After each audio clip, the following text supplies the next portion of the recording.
गुरुवार शाम नवाब सतपाल तंवर लद्दाख के पर्यावरण कार्यकर्ता सोनम वांगचुक का हालचाल जानने मेदांता मेडिसिटी अस्पताल पहुंचे थे।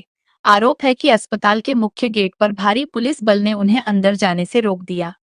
इसके बाद तंवर ने मीडिया से बातचीत में कहा कि किसी बीमार व्यक्ति से मिलने से रोकना लोकतांत्रिक अधिकारों का उल्लंघन है और देश में तानाशाही का माहौल बनाया जा रहा है।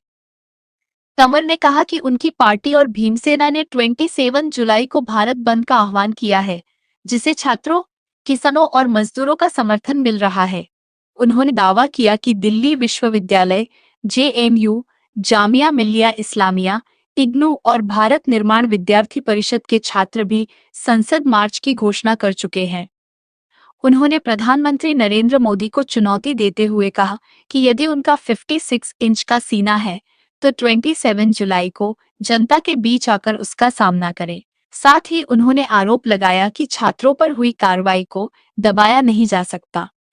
भीमसेना प्रमुख को रोके जाने की सूचना मिलते ही अस्पताल के बाहर उनके समर्थकों की भीड़ जुटने लगी। स्थिति को देखते हुए मौके पर अतिरिक्त पुलिस बल तैनात किया गया। फिलहाल पुलिस ने सुरक्षा व्यवस्था कड़ी कर दी है।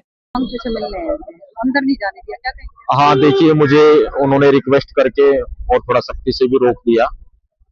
जब मैंने कारण पूछा कि देखो भारत में तो स्वतंत्रता का अधिकार है, भारतीय संविधान हमें ये अधिकार देता है, आर्टिकल 19 कहीं भी हमें आने जाने की इजाजत देता है। तो सवाल ये उठता है क्या सोनम वांगचुक जी जो है वो क्या अघोषित हिरासत में है, क्या अघोषित नजरबंदी में है? क्योंकि और इश्यू ये भी बताया जा रहा है कि मेरी सुबह भी जो है उनकी वाइफ से बात हुई थी, उन्होंने कहा था कि आने की वो इजाजत नहीं दे रहे हैं, अगर आने दिया जाए तो आप आए, बिल्कुल आए, हमें खुशी होगी। वो ये ना विपक्ष के किसी भी नेता को नहीं जाने दे रहे हैं, लेकिन ये लोग उनको जाने दे रहे हैं या उनको भेज भी रहे हैं या सरकार खुद जा भी रही है। सरकार खुद चल के जा रही है, सरकार को अधिकार है और नागरिक को अधिकार नहीं है, ऐसा कैसे हो सकता है? भीमसेना और मेरी संविधान सुरक्षा पार्टी लगातार इस आंदोलन के समर्थन में डट के खड़ी हुई है। हमारे लोग जंतर मंतर पर मौजूद हैं और हम 27 जुलाई को भारत बंद भी करने वाले हैं। तमाम किसान संगठन भीमसेना के साथ आए हैं, संविधान सुरक्षा पार्टी के साथ आए हैं, राजनीतिक दल भी जल्दी आएंगे और स्टूडेंट्स यूनियन जो है, भारत निर्माण विद्यार्थी परिषद, बीएनवीपी और दिल्ली यूनिवर्सिटी के स्टूडेंट्स, जामिया मिलिया इस्लामिया के स्टूडेंट और इग्नू के स्टूडेंट्स, जेएनयू के स्टूडेंट्स, सभी लोग हमारे साथ आए हैं। 27 जुलाई को संपूर्ण भारत बंद किया जाएगा क्योंकि सरकार की जो नीतियां हैं और ये तानाशाही जो चल रही है और जो छात्रों के ऊपर राजधानी दिल्ली में जंतर मंतर पर लाठीचार्ज किया गया, वो बहुत निंदनीय है और जिस तरह से छात्रों को मारा गया है वो बर्दाश्त नहीं किया जा सकता है। और यहाँ जिस तरह इन्होंने मुझे रोक दिया, तो ये देखिए अघोषित इमरजेंसी देश में लग चुकी है। मैं नवाब सतपाल तंवर, भीमसेना और संविधान सुरक्षा पार्टी का संस्थापक और राष्ट्रीय अध्यक्ष होने के नाते मैं पूरे देश भर के लोगों से आह्वान भी करता हूँ, स्टूडेंट से भी आह्वान करता हूँ कि आप 27 जुलाई को ज्यादा से ज्यादा संख्या में हर एक प्रदेश में संपूर्ण भारत बंद करें, क्योंकि आज हम सब की लड़ाई है और ये सरकार जो है वो अपनी अति करने पे आई है। आपको याद होगा कुछ साल पहले का दौर, यहाँ अन्ना हजारे का आंदोलन भी हुआ था और अन्ना हजारे के आंदोलन में सब जगह यहाँ मेडिसिटी के बाहर भी प्रदर्शन हो रहे थे, लेकिन आज यहाँ पर बिल्कुल एक बच्चा भी नहीं आ सकता। प्रदर्शन का तो छोड़िए, आप एक पोस्टर कोई नहीं दिखा सकता है।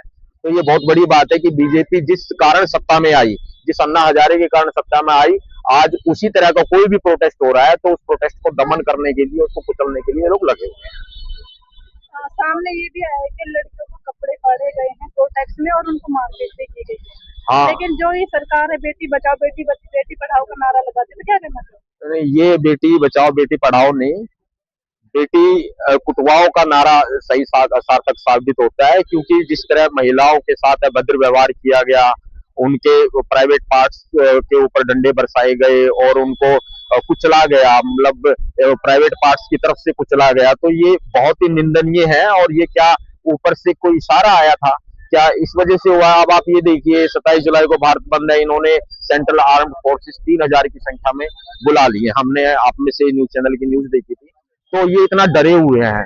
और ऊपर से जो आदेश आया, क्या नरेंद्र मोदी जी ने आदेश दिया या फिर ये आदेश दिया गृह मंत्री जी ने? ये तो वही बात होगी जो हमारे मोदी जी ये कहते थे कि मैं फकीर हूँ, झोला लेके आया हूँ, झोला लेके ही चला जाऊंगा। हमें लगता है कि जैसे नीरव माल्या और विजय माल्या देश छोड़ के ब्रिटेन भाग गए, इसी तरीके से नरेंद्र मोदी जी भी देश छोड़ के भागने वाले हैं, क्योंकि ये देश का संविधान, हमारे देश का संविधान यदि प्रधानमंत्री बनाने की इजाजत देता है तो हमारे देश का संविधान जेल में चक्की पीसने और सजा का भी प्रावधान देता है। अगर माननीय की बात हो रही थी तो फिर किसी धर्म को क्यों टारगेट किया गया कि हिंदू मुर्दाबाद या हिंदुस्तान मुर्दाबाद, ये चीजें भी तो वीडियो आई है। यदि इस तरह की कोई हरकतें किसी ने